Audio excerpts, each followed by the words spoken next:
Beginning Tuesday, April the 5th, during our first Tuesday Bible study, we will begin our new series based on the phenomenal movie, God's Not Dead. Are you ready to defend your faith? Or do you know how to in a world that believes that God does not exist? Get ready for the series, God's Not Dead.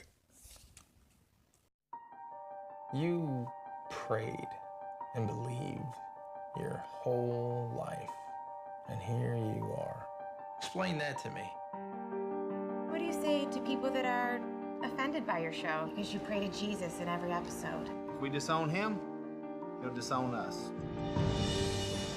When a 12-year-old watches his mother dying of cancer, a God who would allow that is not worth believing in. Life is really a tale told by an idiot, full of sound and fury and signifying nothing. Name? Wheaton, Josh Wheaton, Philosophy 150. You might want to think about a different instructor. Come on, man, it can't be that bad. Think Roman Colosseum, people cheering for your death. I am Professor Radisson. This is Philosophy 150. I would like to bypass senseless debate altogether and jump to the conclusion, which every sophomore is already aware of: there is no God. All that I require from each of you is that you fill in the papers I've just given you with 3 little words: God is dead. Mr. Wheaton, is something wrong? I can't do what you want. I'm a Christian. If you cannot bring yourself to admit that God is dead, then you will need to defend the antithesis. Think of Jesus as my friend. You think Jesus is God? I don't want to disappoint him. So your acceptance of this challenge may be the only meaningful exposure to God and Jesus they'll ever have. See, to me, he's not dead.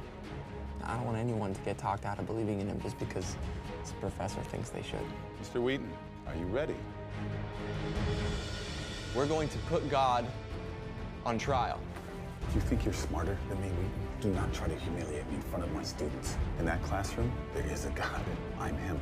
This experiment is over. You get to decide who the most important person in your life is. Me, Professor Radisson. But I have to do this thing.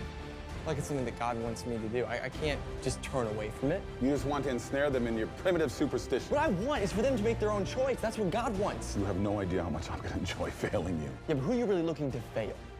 Me or God?